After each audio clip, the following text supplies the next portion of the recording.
모두 안녕하세요. 저는 30대 중반의 여성으로 뒤늦게 제 짝을 만나 신혼생활을 시작한 사람이기도 합니다. 하지만 지금의 남편을 만나기 전까지 저에겐 여러 힘든 일들이 많았는데요. 지금의 남편도 그 어려운 일들을 겪은 후 만나게 된 인연이죠. 사실 지금의 남편은 제가 정말로 인생의 운명이라 생각했던 사람과 헤어지게 된 후 만나게 된 사람입니다. 그때는 그 운명이라 생각한 사람과 헤어지며 정말 많이 힘들었는데 지금 생각해보면 어쩌면 지금의 남편을 만나기 위한 한 과정이지 않았을까 싶어요. 그 운명이라 생각했던 사람과 헤어지게 된 이유는 바로 제 진짜 신분을 모르고 저를 무시하다 못해 그 사람과의 결혼을 막기 위해 물불 가리지 않던 예비신부 때문이었으니까요. 사실 저는 대한민국 사람이라면 모두가 부러워하는 건물주의 자녀로 태어났습니다. 그냥 건물주도 아니고 서울 도심 노른자 땅 위에 큰 빌딩을 가지고 있는 소위 말하는 간물주의 딸이라고나 할까요? 저희 집이 처음부터 잘 살았던 것은 아니지만 아빠가 열심히 일해 성실히 재산을 모으면서 중간중간 큰 운도 따라주어 나중에는 모두가 부러워할 서울 중심 번화가의 큰 빌딩을 가지게 되었던 것입니다. 그래서 저는 대학 때도 대학을 졸업 후 직장 생활을 할 때도 저희 신분을 감추었습니다. 그 이유는 저의 집 조건이나 재력을 보고 접근하려는 사람들이 존재했기 때문이죠. 당하신 적은 없지만 저희 아빠도 아빠의 재산을 보고 접근하는 사기꾼들 때문에 골치를 썩은 적도 몇 번 있으니까요. 그래서 아빠는 사람을 만날 때 친구든 회사 동료든 이성이든 내가 가진 조건이 아닌 나 자신 자체를 보고 나를 좋아해주는 사람을 만나야 한다면서 집안이 잘 사는 것을 늘 비밀로 하게 하셨습니다. 저도 크면서 아빠를 보고 직접 보고 느낀 것이 있는지라 어디 가서 있는 집 자식이라 티낸 적 없었고요. 그리고 워낙 고생을 해서 성공을 이루셔서인지 아빠는 늘 사람이 겸손해야 하고 감사해야 할 줄 안다고 교육하셨기에 저는 그렇게 사는 것이 당연하다고 여기며 살았습니다. 그 덕에 운명이라 생각했던 그 사람과 헤어지게 되었지만 그런 속물 시어머니를 평생 모시고 사느니 헤어진 게 100번 잘한 일이라 생각합니다. 지금은 남남이 되었지만 저와 처음 결혼하려고 했던 그 사람과 만나게 된 것은 제가 일하고 있던 저희 커피 매장에서였습니다. 그이는 저희 매장의 단골 손님으로 자주 커피를 마시러 들러주었거든요. 제가 다니던 커피 매장은 그냥 보통의 커피숍이 아니라 대한민국이 다 아는 건물주만이 입점시킬 수 있다는 그 커피 전문 매장이었습니다. 제 이야기에 모두 예상하셨겠지만 제가 다니던 커피 매장은 저희 아빠의 건물에 있는 곳으로 그 커피 매장을 입점시켰던 사람도 바로 저희 아빠였던 것입니다. 한마디로 건물주로 커피 매장의 건물을 빌려주고 수익의 일부를 받고 있었던 것입니다. 제가 커피 매장에서 일하게 되었던 이유도 아빠에게 건물을 물려받기 전 배우게 되는 후계 수업의 일부였고요. 물론 뭐하러 사서 고생하느냐는 분들도 있을 줄 모르겠지만 그 사서 하는 고생이 나중에는 삶을 사는데 큰 밑거름이 된다는 것을 저희 아빠를 보며 배웠거든요. 그리고 사람이 제대로 일을 하기 위해서 무엇이 되었든 밑바닥부터 차곡차곡 경험을 쌓아야 된다는 것이 아빠 생각이었고 저 또한 같은 생각이라 아무리 고생스러워도 무엇이든 열심히 배우며 살았습니다. 작은 일을 못하는 사람이 절대로 큰 일을 할 수는 없는 것이니까요. 그리고 혹여 무슨 일이 생겨 제가 인생을 바닥부터 시작해야 할 때가 온다면 바닥부터 어찌 시작하는지 그 방법을 알아야 차근차근 다시 올라갈 수 있을 거란 저의 생각 때문이기도 했습니다. 그래서 잘 다니던 대기업 회사까지 관두고 제가 아빠가 입점시킨 커피 매장 일을 하게 된 것이고요. 그이는 그렇게 제가 후계 수업을 받기 위해 나간 커피 매장에 자주 들러주던 단골이었습니다. 그런데 그이는 중간중간 바쁜지 매장에 들르지 않는 날도 많았는데 올 때마다 변해 있는 다양한 그의 모습에 무슨 일을 하는 사람인지 정말 궁금해지더라고요. 어느 날은 아주 쌩쌩한 모습이었다가 어느 날은 또 다 죽어가는 초췌한 모습이었으니까요. 그래도 늘 제가 근무하던 이른 아침에 들러주었기에 저는 그 사람이 대리운전 기사님이나 아니면 택배 운전기사님쯤으로 생각하고 있었습니다. 그래서 어느 날 커피를 사러 찾아온 그에게 서비스 선물인 양 저희 개인 돈으로 몰래 결제해 쿠키 하나를 선물해 주었습니다. 열심히 일하는 그의 모습이 조금 안쓰럽게 느껴졌었거든요. 저희 단골 고객님께 드리는 서비스입니다. 아, 저는 드릴 게 아무것도 없는데 감사합니다. 잘 먹겠습니다. 그런데 제가 준 쿠키를 무슨 의미로 생각한 건지 얼굴이 매우 붉어져 있었습니다. 그리고 며칠 후 그 사람의 직업이 뭔지 아주 우연한 계기로 알게 되었습니다. 저희 할머니께서 나이가 있으신지라 거동이 불편하셔서 척추 수술로 대학병원에 입원하게 되었던 적이 있었거든요. 그런데 할머니 병문안을 간 그곳에서 뜻하지 않게 의사 가운을 입고 있는 그와 마주치게 된 것입니다. 어, 고객님, 아, 체리님? 제가 일하던 매장에서 직원들끼리 서로 본명이 아닌 닉네임을 부르도록 되어 있었는데 제 닉네임이 체리였습니다. 그런데 그이가 제 닉네임을 기억하고 불러주었던 것입니다. 그렇게 우리는 그날을 계기로 서로 가까워져 연인 사이까지 발전하게 되었습니다. 그이는 저희 할머니가 입원해 있던 병원에 레지던트로 근무하고 있었는데 바쁜 와중에 저희 매장에 들렀던 이유가 알고 보니 저의 얼굴을 보기 위해서였던 것입니다.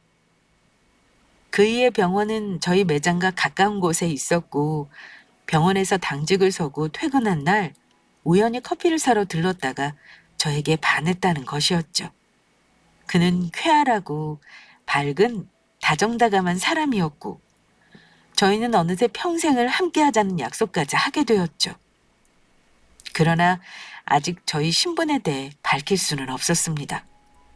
결혼을 약속한 후 그에게 말할 기회를 노리고 있었지만 제가 모든 사실을 밝혔을 때 어떻게 변할지 괜스레 겁이 나더라고요.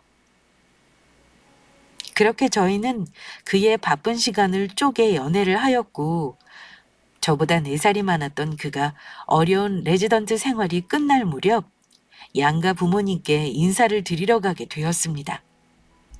저희 집이 잘 사는 것은 맞았지만 이미 검석에 사는 것이 버릇이 된지라 제가 고등학교 시절부터 살던 아파트에서 이사 가지 않고 계속 살고 있었습니다. 아빠 말로는 저를 시집 보내고 나면 엄마와 함께 전원주택을 사 들어가 사실 예정이라고 하더라고요.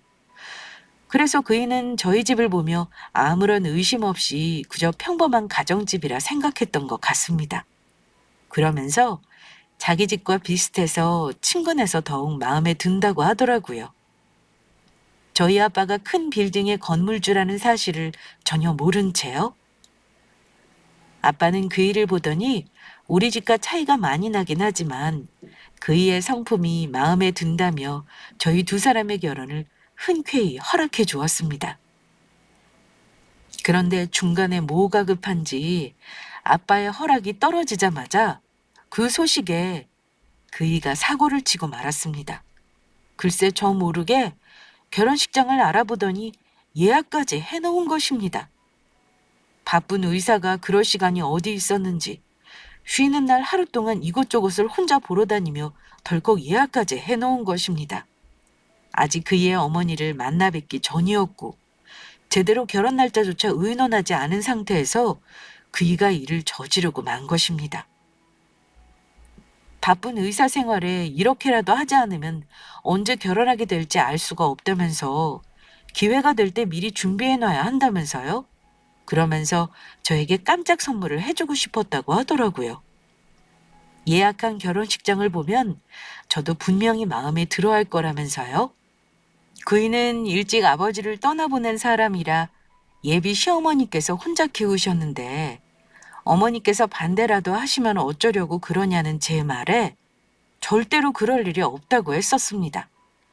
자기가 좋아하는 사람이니 본인 엄마라면 분명 저를 당연히 마음에 들어 할 것이라면서요. 그래서 저도 시어머니를 직접 뵈러 가는 게 많이 긴장되긴 했지만 그의 말에 용기를 갖고 예비 시모를 만나러 가게 되었습니다. 어머니, 안녕하세요. 어머, 그래, 어서 오너라. 우리 호성이가 결혼하고 싶은 여자가 있다고 해서 궁금했었는데 정말로 참하고 예쁜 아가씨를 데리고 왔네. 이놈이 지 멋대로 식장까지 잡아놨을 때는 얼마나 놀랐는지 모른다. 내가 궁금해서 이것저것 물어봐도 직접 만나서 물어보라며 몰통 이야기를 해줘야지.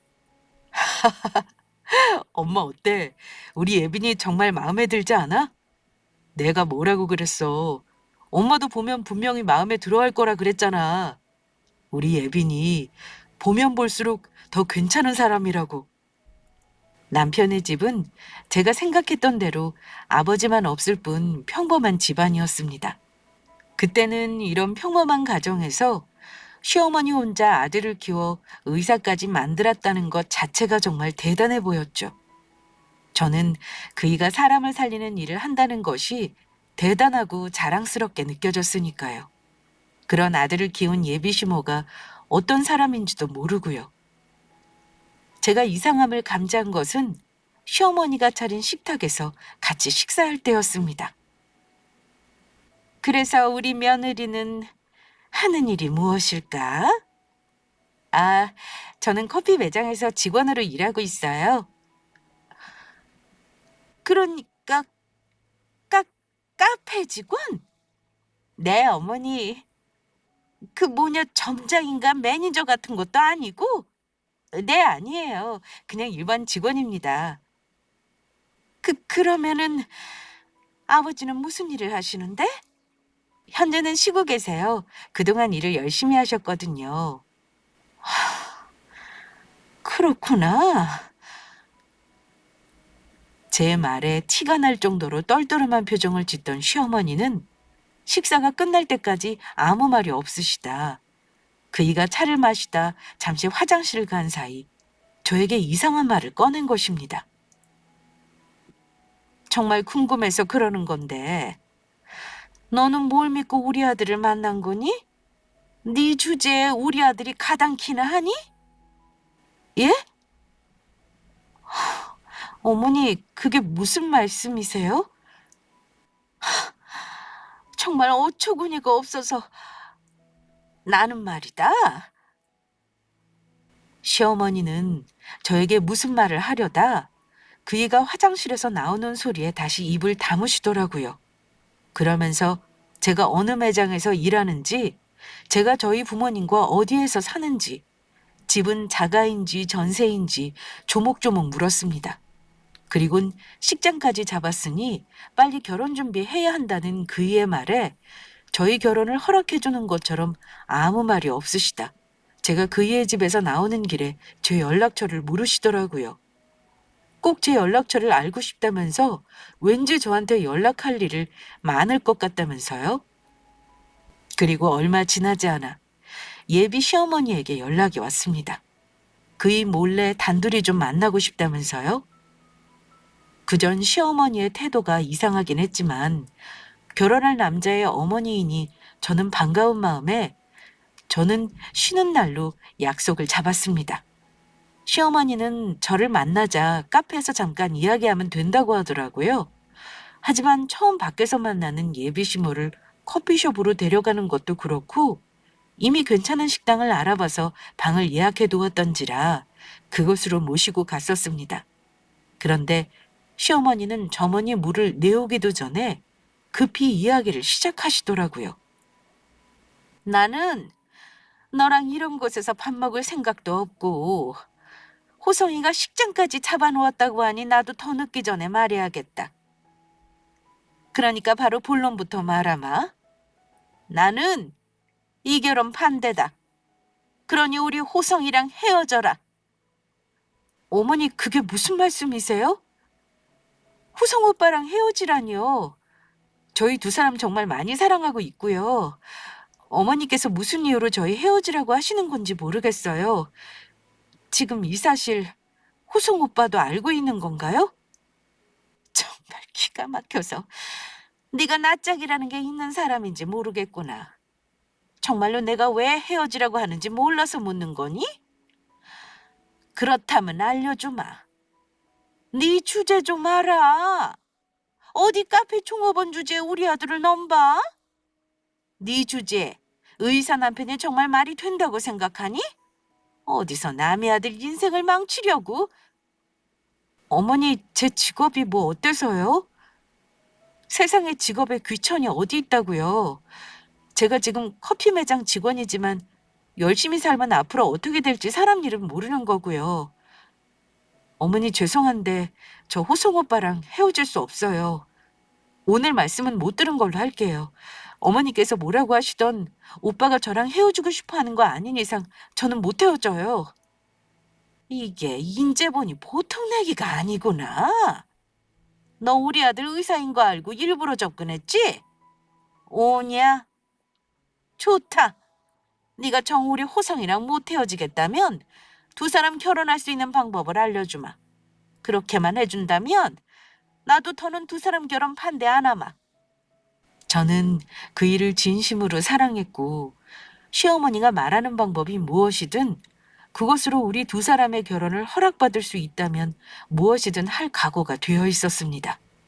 그런데 시어머니가 말한 그 방법이라는 것이 제가 결코 들어줄 수 없는 정말 말도 안 되는 것이었습니다. 다른 데서는 의사 사위 데리고 가면 여자 쪽에서 병원 하나는 우습지 않게 차려준다고 하더구나. 네가 우리 아들 병원 하나 차려주면 나도 이 결혼 허락하겠다. 아들 하나 있는 거 힘들게 의사 만들어놨는데 나도 그 덕 좀 봐야 하지 않겠니? 나도 우리 아들 덕에 호요식 좀 하고 살아보자. 내가 너 따 있고 좋으라고 호성이 의사 만든 줄 알아? 그 정도 능력 없는 거면 우리 아들 앞에서 사라지던지. 어머니 죄송한데 다른 건 다 들어드려도 그건 못 들어드리겠는데요. 제가 능력이 없어서 그런 게 아니고 정말 해드리면 안 될 것 같아서 그래요. 왜냐하면 오빠가 절대로 원하지 않을 것 같거든요. 오빠가 알면 분명히 화낼 거예요. 그리고 이런 말씀 드리긴 뭐하지만 오빠가 무슨 파는 물건도 아니고 아들 덕 좀 보자는 어머니 말씀은 자식 가진 어머니로서 해서는 안 될 말씀 같습니다. 오빠는 어머니 호요식 해드리기 위해 태어난 사람이 아니니까요. 오빠는 사람 생명 살리는 일이라 좋아서 의사 된 거라고 저한테 말했어요. 이게 어디서 버르장머리 없이 어른한테 훈계질이야? 그리고 뭐? 능력이 없어서 병원을 차려줄 수 없는 게 아니야? 아유, 누가 들으면 네가 무슨 카부 딸이라도 되는 줄 알겠다. 너 무슨 망상 같은 거 있니? 말은 바로 하라고 했다고. 네가 능력이 없으니까 우리 호성이 병원 차려줄 수 없는 거지 무슨 다른 이유가 있니? 뭣도 안 되는 게 어디서 육갑을 떨고 있어. 네가 능력이 없으면 답은 하나다. 우리 아들이랑 헤어지면 되는 거야. 어디 제 분수도 모르고 우리 아들을 거저 먹으려고. 더는 어머니랑 말이 안 통해서 안 될 것 같네요. 저는 오빠랑 못 헤어지니 아무리 이러셔도 소용없어요. 음식값은 제가 계산하고 갈 테니까 천천히 드시고 오세요. 이만 가보겠습니다. 태어나 이런 모욕은 처음이었습니다. 너무 화가 나 솔직히 시어머니 앞에서 모든 걸 밝히고 한마디 해주고 싶었습니다. 당신이 말하는 그 조건대로 따진다면 한참 딸리는 것은 어머니 아들이니 내가 데려가겠다고 하는 것만으로도 감사하게 여기려고요. 당신 아들 주제에 나 같은 여자 어디서 만날 수 있을 것 같으냐고 그렇게 말하고 싶었습니다. 정말 조건을 따진다면 결혼을 반대해야 할 집은 그의 집이 아닌 바로 저희 집이었으니까요. 그래서 오늘 있었던 일을 그이에게 모두 털어놓을 수밖에 없었습니다. 도저히 저 혼자 감당할 수 있는 일이 아니었으니까요. 뭐라고? 엄마가 정말 그러셨다고? 응, 오빠랑 절대 헤어질 수 없다고 했지만 너무 충격받아서 오늘 어머니랑 헤어진 후 아무것도 못했어. 예빈아, 정말 미안해. 내가 엄마한테는 알아듣게 잘 말씀드릴 테니까 그만 마음 풀어. 엄마한테 정말 실망이다. 우리 엄마는 다른 사람들이랑은 다르다고 생각했는데 아니었나 봐. 예빈이 너한테 부끄럽고 창피해서 내가 뭐라고 할 말이 없어. 그래도 예빈아, 나 떠나면 안 돼? 나 너 없으면 못 산단 말이야. 정 안 되면 엄마한테 결혼 허락받지 않고 하는 것도 생각해 보자. 그게 무슨 소리야. 그러다가 어머니가 영원히 오빠 얼굴 안 보신다고 하면 어쩌려고. 나도 당장 그렇게 하겠다는 건 아니고. 엄마가 끝까지 반대한다면 그렇게 할 수밖에 없다는 이야기야. 누가 봐도 엄마가 한 행동은 잘못된 거니까. 그런 엄마 행동에 난 맞춰줄 생각이 없어. 물론 엄마한테 자식으로서 잘해야 하는 건 맞지만 나와 평생 살 사람은 엄마가 아닌 예빈이 너라고. 그래서 전 그이에게 시어머니를 끝까지 설득해보자고 이야기했습니다. 그렇게라도 안 된다면 그때는 그이의 뜻에 따르겠다고요. 전 시어머니를 어떻게든 설득할 생각이었고 그때까지만 해도 시어머니의 마음을 돌릴 자신이 있었거든요. 그리고 그이에게 그동안 숨겨왔던 제 비밀을 털어놓기로 마음먹었습니다. 시어머니의 일로 속상했던 것도 사실이지만 이번 일을 계기로 그이가 정말 믿을 수 있는 사람이란 걸 깨닫게 되었으니까요. 그래서 며칠 후 늦은 밤 병원에서 근무하고 있는 그이를 찾아갔습니다. 그이가 먹을 음식들도 좀 챙겨서요. 우와, 이렇게 늦은 밤에 우리 자기 얼굴도 보고 정말 좋다. 왠지 힘이 나는 것 같은데? 나 사실 오빠한테 고백할 거 있어서 찾아왔어. 그동안 오빠한테 말하지 못한 게 있거든. 설마 헤어지자는 소리는 아니지? 나 예빈이 너랑 무슨 일 있어도 절대 못 헤어지니까 그런 말 하는 거면 지금 돌아가. 엄마는 내가 어떻게든 설득해 볼 테니까. 엄마한테도 예빈이 너랑 절대 헤어지지 못한다고 이미 말해놨어. 그게 아니고 오빠, 나 사실 평범한 그냥 커피 매장 직원 아니야. 그냥 커피 매장 직원이 아니라니? 그게 무슨 소리야? 오빠도 알지? 우리 커피 매장 건물 가지고 있는 사람에게만 매장 입점할 수 있게 해주는 거. 그러니까 한마디로 내가 근무하고 있는 커피 매장 건물이 우리 아빠 거란 소리야. 내가 근무하고 있는 커피 매장 건물 바로 우리 아빠 거라고. 뭐라고? 제 말이 믿기지 않는지 그이는 어안이 벙벙한 얼굴로 저를 바라보더라고요. 사실 나 후계 수업 비슷한 거로 커피 매장에서 일하고 있는 중이었어. 우리 아빠도 고생해서 자수성가한 사람이라 나도 아빠처럼은 아니더라도 열심히 노력해서 여러 경험이라도 쌓고 싶었거든. 그동안 오빠한테 말하지 못해서 미안해. 내 조건만 보고 접근한 사람이 있을까봐 말하지 못했던 거야. 오빠, 혹시 화났어? 아니, 그게 아니고 너무 놀라서 갑자기 예빈이에 비해 내가 너무 부족한 사람처럼 느껴져서 미안해지네. 우리 집이 대단한 집안도 아니고 난 사람 고치는 의사라는 것밖에 내세울 게 없는데. 아니야. 오빠 절대 그런 소리 하지 마. 오빠는 나 평범한 커피 매장 직원이라고 생각하고 만났던 거잖아. 그런데 오빠 정말 미안한 부탁이 있는데 내가 우리 커피 매장 건물주 딸이라는 사실 어머니한테는 한동안 비밀로 해줄 수 있겠어? 난 내 모습 자체로 어머니한테 며느리로 인정받고 싶어서 우리 집 조건으로 오빠 어머니한테 결혼 허락받고 싶지 않아. 알았어. 네 말대로 할게. 마듯하긴 하지만 결혼식장을 예약한 시간까지 아직 6개월 정도 시간이 남아 있었고 어머니의 마음을 천천히 돌리기로 했습니다. 어머니를 설득 못해 결혼식이 늦어져 결혼식장 위약금을 물게 되더라도요. 나중에 정 안 되면 그때는 정말로 우리끼리 결혼식을 올리기로 하였죠. 그러던 어느 날 시어머니에게서 뜻밖의 문자를 받게 되었습니다. 네가 뭐라고 했기에 우리 호성이가 너랑은 절대 헤어지지 못하겠다고 하는 거니? 너랑 결혼 허락해주지 않으면 나랑 얼굴 안 보겠다고 하는구나. 이 간사한 것. 마지막 기회다. 당장 우리 아들이랑 헤어져라. 그렇지 않으면 내가 무슨 수를 써서라도 너랑 우리 호성이 헤어지게 할 거니까 그렇게 알고. 네 일하는 곳에 찾아가서 네 사장한테 말해서 너 자르게 만들 거다. 아주 백수로 만들어줄 거라고. 이게 나의 마지막 경고란 사실을 잊지 말거라. 마지막 경고라는 문자에도 전 결코 물러날 생각이 없었기에 시어머니에게 답장을 보냈습니다. 어머니, 아무리 그러셔도 저희 못 헤어집니다. 죄송해요.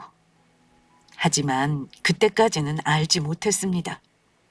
마지막 경고라는 시어머니의 말이 무슨 뜻이었는지 말입니다. 그이와 오랜만에 데이트 약속을 잡고 만나기로 한 날, 아무리 기다려도 그이가 나타나지를 않더라고요. 여러 번 전화를 했는데도 그가 전화를 받을 생각을 안 하는 것이었습니다. 혹 오다가 사고가 난 것은 아닌지, 병원이나 집에 갑작스레 무슨 일이 생긴 건 아닌지 별의별 생각이 들더라고요. 그렇게 약속 장소에서 기다리며 서 있었는데 뒤늦게야 그이에게서 연락이 왔습니다. 오빠, 왜 이렇게 전화를 안 받아? 걱정했잖아. 무슨 일 있는 거야? 괜찮은 거야? 어쩌면 좋지? 내가 예빈이 너 만나러 나간다고 하니까 엄마가 갑자기 못 가게 막으시면서 갑자기 수면제 한 움큼을 삼켜버리셨어. 다행히 바로 119 불러서 병원 와서 위세척해서 별일은 없을 것 같은데 당장은 보러 못 갈 것 같아. 정말 미안해. 어머니가 수면제를? 오빠, 나는 괜찮으니까 어머니 곁에서 잘 보살펴드려. 우리 이야기는 나중에 하자. 알았어, 자기야. 정말 미안해. 그때 어렴풋이 그런 예감이 들었습니다. 어쩌면 그이와 정말 헤어지게 될지도 모른다고요. 그래도 끝까지 포기하지 않고 노력하고 싶은 마음에 병원에 입원 중인 시어머니를 다음날 찾아갔습니다. 그러다 시어머니 병실 앞에서 시어머니가 방문해 놓은 친구와 나누는 대화를 엿듣게 되었는데 그 내용은 가히 충격적이었습니다. 그랬다니까. 아우, 그냥 만나러 간다고 해서 내가 아들놈 앞에서 죽는 신용하면서 수면제 몇 알 삼키니까 바로 잘못했다면서 꼬리 내리더라고. 어머, 그래도 호성이 엄마 너무 심한 거 아니야? 아들 앞에서 어떻게 그런 행동을 해? 그러다 자기 정말 잘못되면 어떻게 하려고? 이거 왜 이래? 우리 아들이 의사야. 내가 그 정도도 모르고 그런 일을 저질렀을까 봐? 내가 진짜 죽겠다고 먹은 줄 알아? 그놈이 내가 그러면 안 갈 줄 알고 쇼를 한 거지. 내가 미쳤다고 의사 아들놈 열심히 키워놓고 먼저 죽겠어? 지금도 아들놈 보라고 아프청 꾀병 부려서 안 나가고 병원에 있는 거라고. 아무 이상 없다고 병원에서 나가라고 해서 내일은 퇴원해야 할 것 같지만 그때까지 죽는 신용 좀 해야지. 지 엄마가 죽겠다는데 그런 것을 계속 만나겠다고 하겠어? 하여간 그런 거 보면 호성이 엄마도 참 독하다니까. 아이고 무서워. 독하니까 내가 의사 아들 만들고 했던 거지. 아무나 의사 아들 만들 수 있는 줄 알아? 이제 그것이 우리 아들한테서 떨어져 나갈 생각하니까 아주 벌써 꼬숩네 꼬수어. 예비 시어머니는 저와 그 일을 갈라놓을 생각에 죽는 연기까지 했던 것입니다. 그때 모든 결론이 나더라고요. 아무리 그 일을 사랑한다고 해도 우리 결혼은 이어질 수 없겠다는 생각이요. 결혼하고 시어머니를 안 보고 살면 되는 것이라고 생각할 수도 있겠지만 쉽게 그 일을 놓아줄 뿐이 아니란 걸 알게 된 것입니다. 그이의 발목을 끝까지 붙잡고 놓아줄 뿐이 아니었죠. 그래서 전 스스로 마음을 정리하며 그이와 헤어질 준비를 했습니다. 그에게 헤어지자 말할 적당한 타이밍을 생각하면서요. 하지만 시어머니만큼은 도무지 용서가 안 되더라고요. 그래서 만약 시어머니가 저를 다시 찾아온다면 그때는 제가 어떤 사람인지 밝히고 그이와 헤어질 생각이었습니다. 시어머니가 바라는 자기 아들에게 병원을 차려줄 수 있는 그 상상의 며느리보다 제가 훨씬 더 대단한 금수저 집안 사람이라는 걸요. 솔직히 저의 복수에 제 배경이나 부모님을 이용하고 싶지 않았지만 이번만큼은 치졸하고 옹졸해 보여도 꼭 그래야겠다는 결심이 들었습니다. 그리고 그 기회는 생각보다 일찍 찾아왔습니다. 시어머니가 병원을 퇴원하고 며칠 후 제가 일하는 매장으로 찾아온 것입니다. 그나마 다행이라면 비가 많이 왔던 날이라 매장에 손님이 적었단 것이었습니다. 어머, 어머니께서 제가 일하는 매장까지는 어떻게 오셨어요? 내가 경고했지? 우리 아들이랑 헤어지지 않으면 네 사장한테 말해서 너 일도 못하게 자르게 할 거라고. 우리 아들을 어떻게 구워 삶았길래 내가 이렇게까지 했는데도 너랑 헤어지지 않겠다고 하는 거야? 우리 아들한테 도대체 무슨 짓을 한 거냐고. 그래서 너 여기서 잘리게 내가 깽판 제대로 쳐주러 왔다. 능력이 없으니까 이런 커피 만드는 곳에서나 일하는 것일 테고 여기서 잘리면 갈 곳도 없을 텐데 어디 평생 쫄쫄 굶으며 백수로 살아봐. 거지처럼 길거리에서 구걸이나 하면서. 그런데 이걸 어떻게 하죠? 어머니가 여기서 아무리 난리쳐봤자 제가 여기서 잘릴 일은 평생 없을 것 같은데. 만에 하나 제가 여기서 기적적으로 잘린다고 해도 백수로 쫄쫄 굶으며 사는 일은 절대 없거든요. 그리고 여기서 일하시는 분들 다 능력 있는 분들이에요. 무슨 갈 곳이 없어서 여기서 일하는 줄 아나. 영업방해로 경찰 부르기 전에 그만 나가시죠. 저도 지금 마지막 기회를 드리는 겁니다. 이게 어디서 협박이야? 명찰에는 체리라는 이상한 이름이나 달고. 어디 경찰 부를 수 있으면 불러봐. 나도 너 여기 직장에서 잘리게 할 테니까. 내가 무서워할 것 같아? 감히 남이 순진한 아들 꼬드기기나 하고. 우리 아들 힘들게 의사 만들었는데 너한테 줄 것 같냐? 덤비려면 제 분수를 알고 덤비라고. 편변치도 않은 것이. 예비 시어머니의 되도 안 되는 헛소리에 저는 제가 이곳 건물주의 딸이란 걸 밝히고 제대로 한 방 먹일 생각이었습니다. 그동안 당해왔던 모든 수모를 갚을 차례였죠. 그런데 제가 입을 떼기도 전에 제가 시어머니에게 당하는 이 상황이 하도 어이가 없는지 같이 일하던 파트너가 박장대소하고 만 것입니다. 이 고객님이 지금 도대체 뭐라고 하시는 거야? 고객님, 지금 이분이 누구인 줄 알고 그러시는 거예요. 제가 고객님이라면 우리 며느리 되어줘서 고맙다고 얻고 다닐 텐데요. 아가씨는 뭔데 어른이 말하는데 끼어들어? 저리 꺼지지 못하겠어? 어서 여기 사장 나오라고 해. 사장 부르라고? 고객님이 뭘 모르시나 본데 저희 매장에는 사장님이 없어요. 정 원하시면 여기 건물주분 불러드릴게요. 그런데 여기 건물 사장님 부르면 고객님 바로 쫓겨나실 텐데요. 뭐라고? 너도 같이 잘리고 싶어? 네 사장한테 말해서 너도 자르라고 말해줄까? 고객님, 체리가 저희 매장 건물줄 따님이거든요. 저 같으면 바로 결혼시킬 텐데 무슨 소리 하시는 건지 모르겠네요. 의사가 벌어봤자 이런 큰 빌딩 살 수 있을 것 같아요? 매장에서 일하면서 직원들끼리 워낙 가족처럼 친하게 지내는 편이라 그중 몇몇은 제가 저희 매장 건물주 딸이라는 사실을 알고 있었습니다. 제가 밝혔다기보다는 저와 아빠와 같이 있는 것을 우연히 보고 알게 된 사실이었죠. 그런데 시어머니가 저를 대하는 태도가 워낙 막되먹고 예의가 없자 그러면 안 된다는 걸 알면서도 직접 나서준 것입니다. 그게 무슨 소리냐? 네가 여기 건물줄 딸이라니. 사실이니? 분명 네 아버지 할 일 없어서 집에서 노는 백수라고 하지 않았어? 그동안 열심히 일하셔서 건물주가 되셨으니 집에서 쉬고 계시는 게 당연하죠. 더 이상 일할 필요가 없으니까요. 그렇다고 제가 저희 아빠 백수라고 한 적은 없거든요. 어차피 저 그이랑 헤어지기로 결심했고 안 그래도 그 전에 만나서 전부 말씀드리려고 했는데 잘 됐네요. 맞아요. 이 빌딩 우리 아빠 거고 저 아빠 건물 물려받으려고 여기서 후계 수업 받으려고 일하고 있는 중이었어요. 어머니가 말씀하신 그 병원 사실 마음만 먹으면 저 얼마든지 아빠한테 말씀드려 오빠한테 차려줄 수 있었단 소리예요.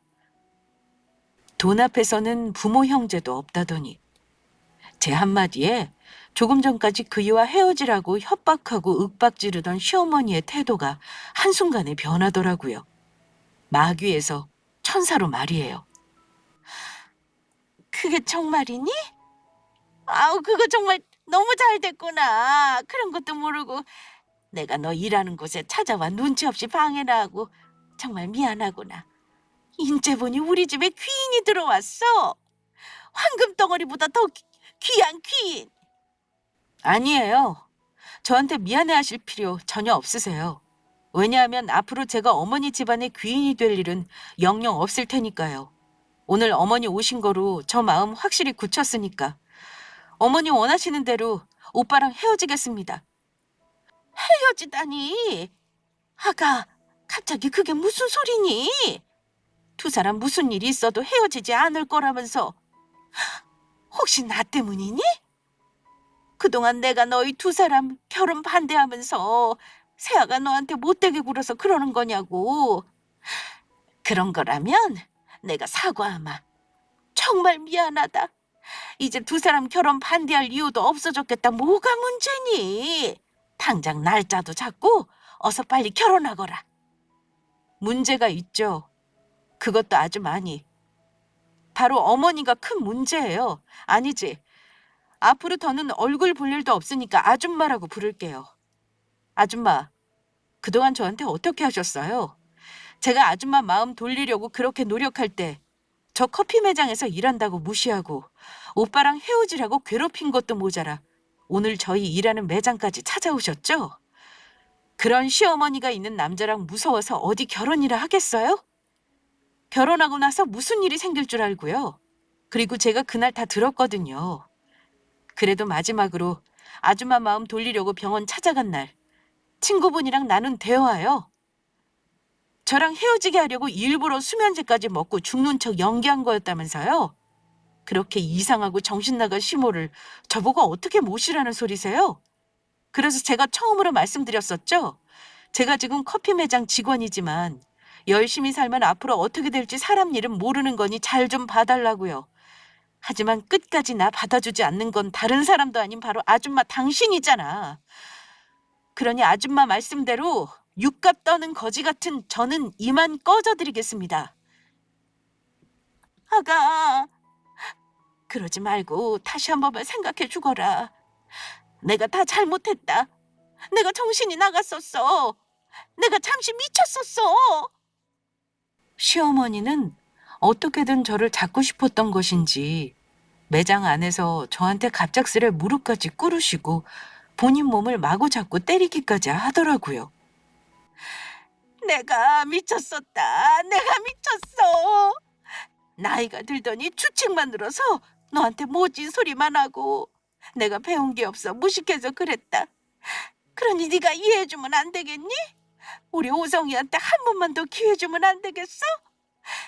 내가 어떻게 하면 되겠니? 내가 어떻게 하면 우리 아들이랑 결혼해주겠어? 황금덩어리 우리 아가, 제발. 그러면 조건이 있어요. 그런데 아줌마가 과연 하실 수 있을 줄 모르겠네요. 뭔데? 뭔데 그러니?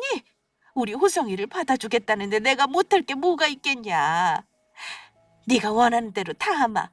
여기 바닥을 기라면 기고 네 옆에서 너를 떠받들며 종처럼 살라고 하면 종처럼 살겠다. 좋아요. 그럼 아줌마, 제가 기회 한번 드릴게요. 그 조건이 뭐냐면 앞으로 영원히 저와 오빠 곁에서 떠나주시는 거예요. 제가 볼 때 아줌마가 저희 곁에 있는 이상 우리 두 사람 절대 행복할 수 없을 것 같거든요. 그러니까 정확히 말씀드리면 아줌마가 평생 오빠 얼굴 안 보며 저희 친정덕 일절 보지 않고 살겠다고 약속한다면 생각해 보겠다는 거예요. 저는 오빠랑 결혼하면 죽을 때까지 콩 한쪽도 아줌마 도와줄 생각 없거든요. 그런데 욕심 많은 아줌마 성격에 그렇게 하실 수 있겠어요? 저랑 결혼하면 죽을 때까지 오빠 얼굴도 못 보고 저희 집 도움도 받지 못하실 텐데 괜찮으시겠냐고요.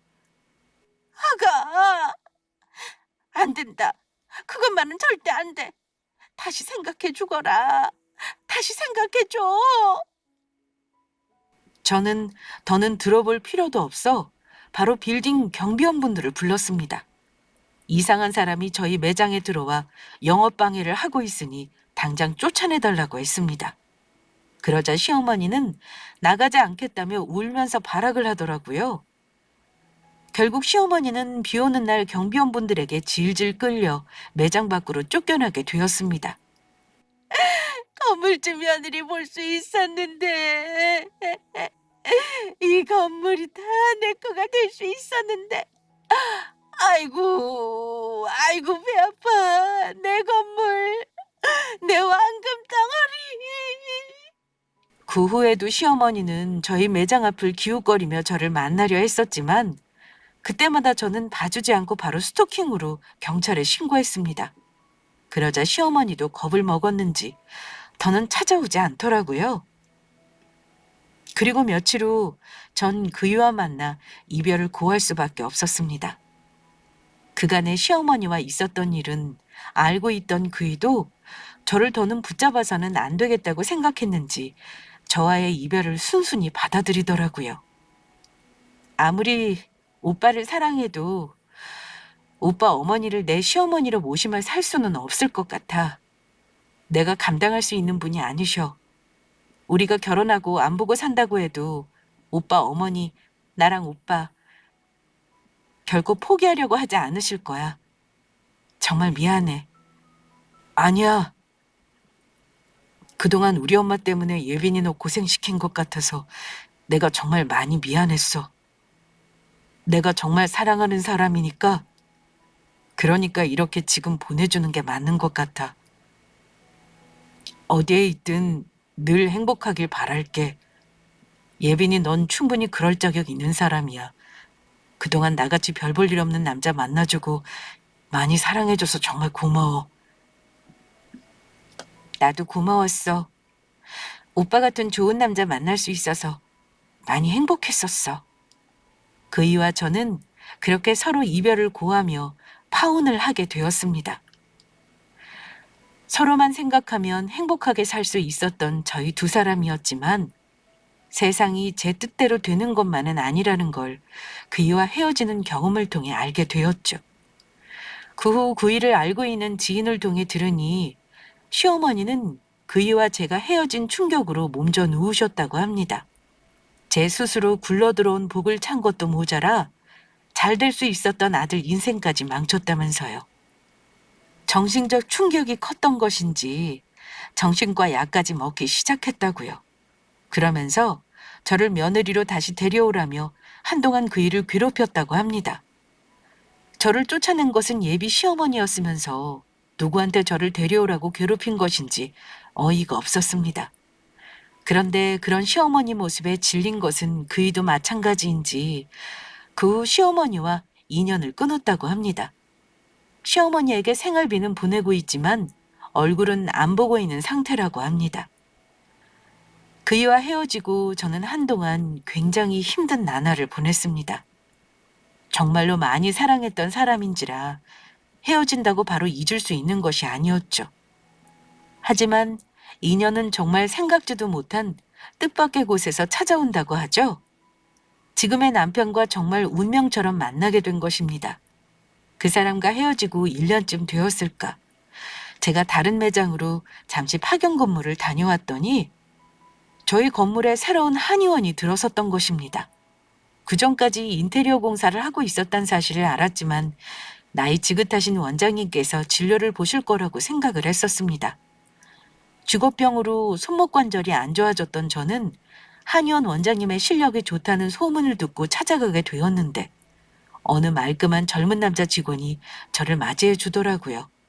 그래서 저는 남자 직원분에게 접수를 하고 진료실 안으로 들어갔는데 진료실 밖에서 저의 접수를 도와주던 남자 직원이 의사 가운을 걸치고 들어왔던 것입니다. 알고 보니 젊은 원장님이 퇴근 시간이 되자 직원들을 먼저 보내고 혼자 진료를 보고 계셨던 것입니다.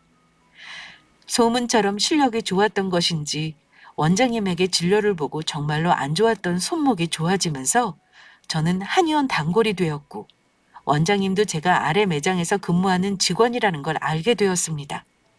딱 커피 매장에서 일하는 일반 직원 말이에요. 그런데 제가 아래 커피 매장에서 일하는 직원이라는 걸 안 순간부터 원장님이 직원들 커피까지 사러 수시로 저희 매장에 들르는 것이었습니다. 그날도 제가 한의원을 늦게 방문했던지라 원장님 혼자 계셨는데 제가 진료를 마치고 나오는 길 원장님도 퇴근을 하겠다며 저를 따라 나오더군요. 그리고 엘리베이터를 기다리며 서 있었는데 갑작스레 원장님이 저에게 말을 해왔습니다. 아직 저녁 안 드셨으면 저랑 같이 저녁 드시겠어요? 저번에 제가 진료 보면서 무슨 음식 좋아하냐고 물으니 곱창 좋아하신다고 하셨죠? 제가 이 근처 곱창 맛집을 알고 있는데 괜찮으시면 한번 같이 가보실래요? 그 이후 저희는 자연스레 연인 사이로 발전하게 되었습니다. 하지만 원장님에게 저희 아빠가 누구인지 밝힐 수가 없었습니다. 예전의 상처 때문인지 차마 입이 떨어지지 않더라고요. 결혼을 약속하고 원장님의 부모님을 만나러 가는 날까지도요. 하지만 원장님의 부모님의 반응은 저의 걱정과는 사뭇 다른 반응이었습니다. 제가 커피 매장에서 일한다는 이야기에도 저를 매우 마음에 들어 하신 겁니다. 제가 건강하고 바른 생각을 가진 사람이라면서요. 그제야 저는 제 아빠가 원장님 한의원의 건물주란 사실과 과거 그 사람과 헤어지게 된 이유까지 전부 원장님에게 고백하게 되었습니다. 그런데 그가 제 아픔을 공감하며 감싸주는 것이었습니다. 저보다 2살이나 어린 사람이었지만 마음은 누구보다 성숙한 사람이었습니다. 그래서 지금은 그 원장님이 저와 결혼하여 제 옆에 있게 되었습니다. 바로 제 남편이 되어서요. 남편과는 결혼한 지 2년 정도 되어가고 있는데 살면 살수록 평생 제 짝이란 생각이 드는 게 정말 인연은 따로 있는가 싶었습니다. 누구보다 행복한 저를 보면서 말입니다. 저희 2사람은 서로의 꿈을 응원해주는 든든한 지원군이자 조력자가 되었습니다. 여러분들도 누군가를 만나게 된다면 그 사람의 조건이 아닌 그 사람 자체를 보고 만나셨으면 좋겠습니다. 그것이 친구든 같이 일하게 되는 동료든 연인이든요. 내 진가를 알아주는 사람을 만나야 나 또한 진정으로 행복할 수 있을 테니까요. 그러면 썰TV 구독자님들의 행복을 진심으로 빌며 여기서 이만 제 사연을 마치도록 하겠습니다. 끝까지 함께 해주셔서 감사합니다.